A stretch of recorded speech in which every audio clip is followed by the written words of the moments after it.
अभी काली ऐनक लगाए नदी के पास बैठी हुई थी।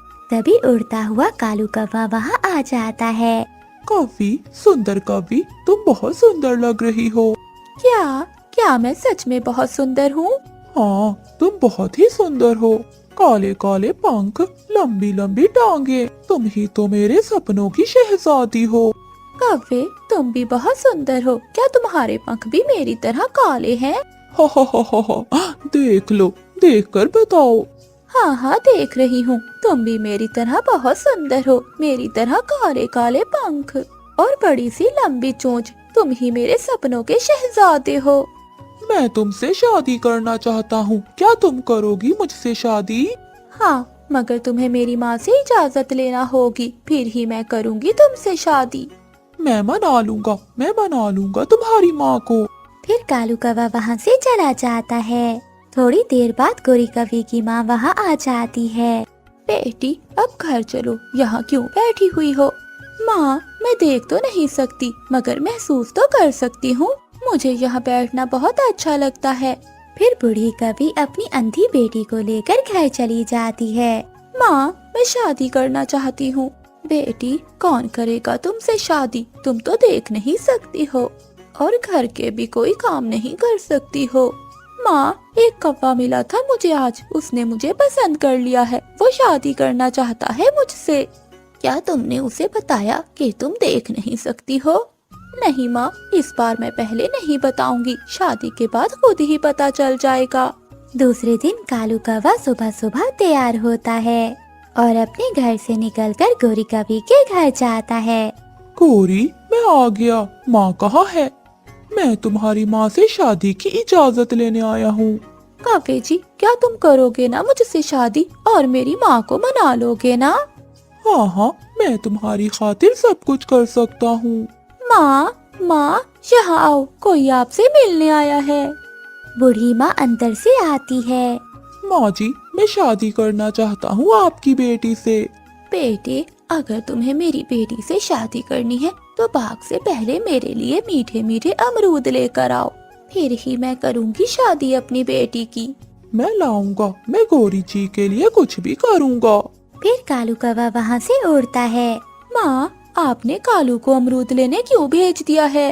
बेटी, तुम तो अंधी हो, तुम दाना नहीं ला सकती। मैं देखना चाहती हूँ क्या ये कौवा तुम्हारा पेट भी भर सकता है। कालू कौवा उड़ता हुआ मिठू के खेत में जाता है। मिठू तोता काम से फारिग होकर धूप में सो रहा था। मिठू सो रहा है, अब मैं अमरूद चुरा लेता हूँ। कालू कौवा चुपके से अमरूद चुराकर वहाँ से भाग जाता है। बेटा, ये अमरूद तो बहुत मीठा है। तो क्या माँ जी, अब मैं शादी कर सकता हूँ आपकी बेटी से? बेटे, मैं कल बताऊंगी। फिर कालू कौवा वहाँ से चला जाता है। गोरी बेटी, मैं कल फिर आजमाऊंगी इस कौवे को। कालू कौवा अपने घर में जाकर बहुत खुश था। वो तो सारी रात गोरी कवि के बारे में ही सोचता रहता है। अगली सुबह वो फिर से गोरी कवि के घर जाता है। कौवे, आज तुम्हें मेरे लिए मीठी खीर लेकर आनी होगी। अगर तुम्हें मेरी बेटी से शादी करनी है तो पहले मेरे लिए मीठी खीर लेकर आओ। मीठी खीर? हाँ माँ जी, मैं जरूर ले आऊँगा, मैं मीठी खीर ले आऊँगा। कालू जी, मेरी खातिर कर कर दिखाना, मेरी माँ की परीक्षा में पूरा उतरना। गौरी जी, आप चिंता नहीं करो, मैं लाऊंगा, मैं मीठी खीर जरूर लाऊंगा। फिर कालू कौवा वहाँ से उड़ता है और चिड़िया के पास जाता है। चिड़िया बहन, मुझे मीठी खीर बना दो, मैंने अपनी होने वाली सास को मीठी खीर खिलानी है। कालू भैया, ये आपकी होने वाली सास कौन है? बेरी के पेड़ पर है गौरी कवि का घर, वो बहुत सुंदर है। अगर मैं उसकी माँ की परीक्षा में पूरा उतरा तो वो मेरी शादी कवि से कर देगी। कालू भैया, आजकल धोखा भी हो जाता है, अच्छी तरह से जांच कर लेनी थी आपने। नहीं नहीं चिड़िया, मैंने सारी जांच कर ली है। वो कवि बहुत खूबसूरत है और सुंदर भी है, नीली नीली आँखें हैं उसकी।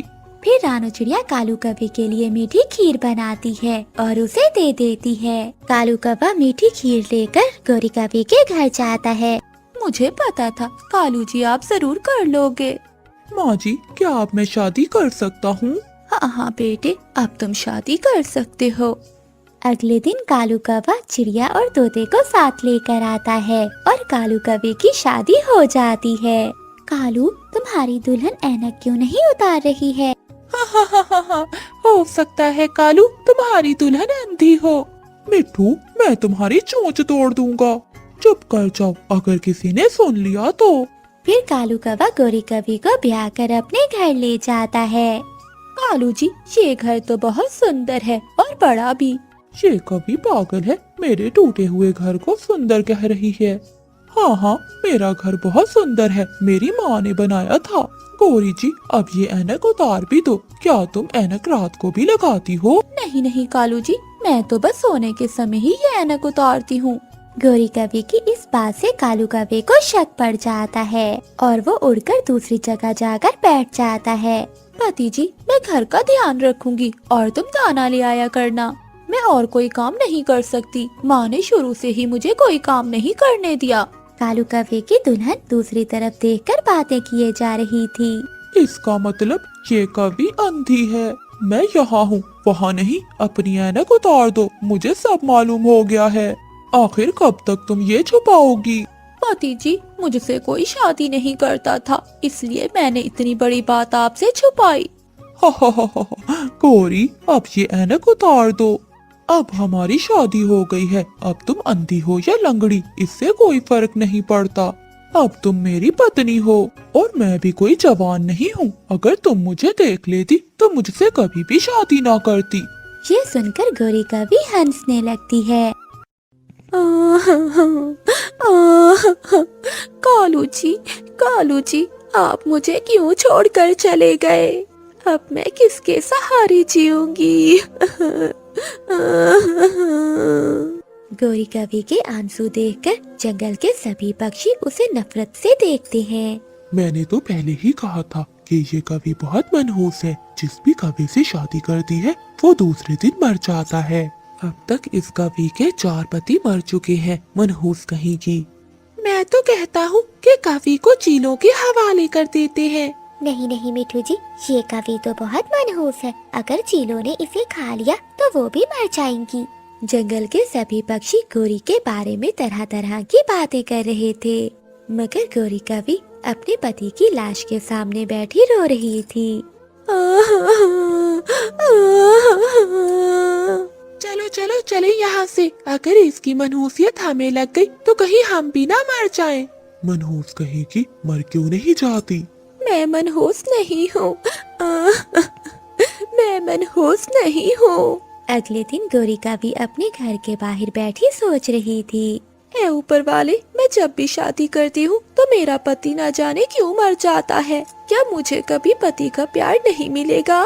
एक दिन गोरी कवि जंगल से जा रही थी तो वो एक बुलबुल के बच्चे को रोता हुआ देखती है। क्या हुआ बेटा, तुम रो क्यों रहे हो? आंटी, मुझे बहुत भूख लगी है। बेटे, तुम्हारी माँ कहाँ है? मेरी माँ कहीं चली गई है।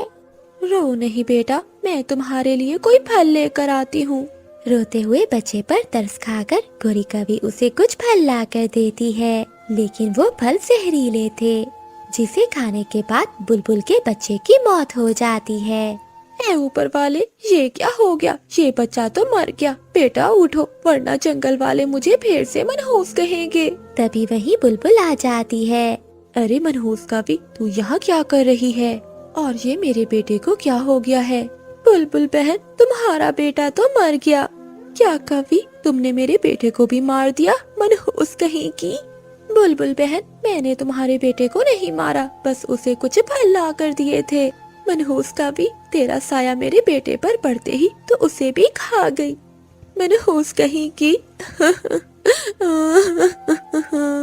बुलबुल को रोता सुनकर जंगल के पक्षी भी वहाँ आ जाते हैं।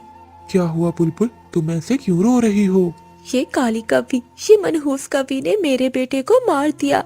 मेरा विश्वास कीजिए, मैंने इसे नहीं मारा। हमें इस मनहूस काली कवि को जंगल से निकाल देना चाहिए, वरना एक दिन ये हम सबको भी ऐसे ही खा जाएगी।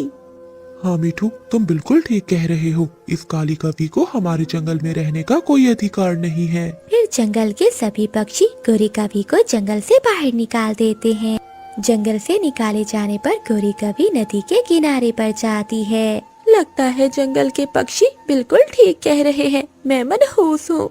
अगर मैं सच में मनहूस हूँ तो मुझे जीने का कोई अधिकार नहीं है। ऐसे मनहूस बनकर जीने से मेरा मर जाना ही अच्छा है। मेरे मर जाने से मौत का सिलसिला खत्म हो जाएगा और जंगल के सभी पक्षी खुशी खुशी से रहेंगे।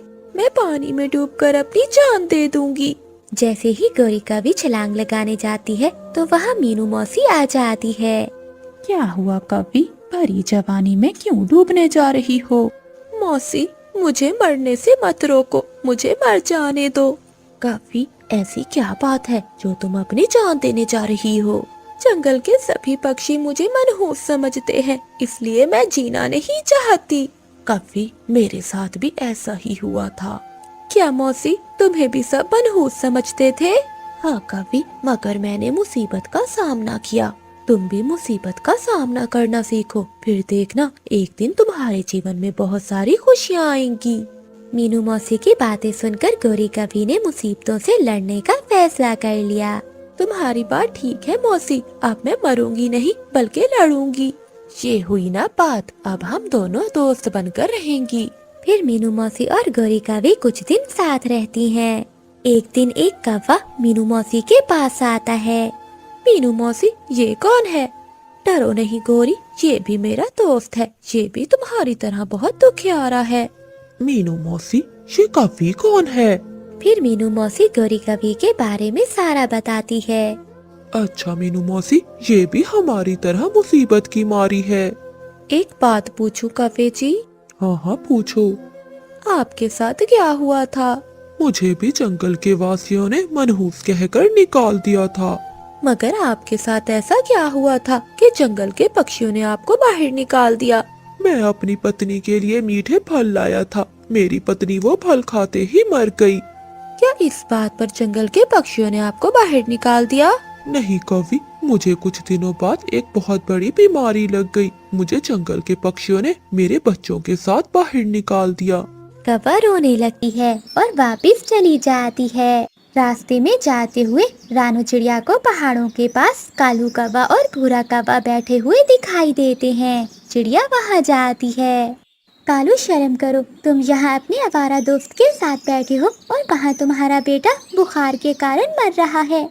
तो मैं क्या करूं? एक दो दिन में ये गंदी आदतें मैं छोड़ दूंगा और फिर सारी जिंदगी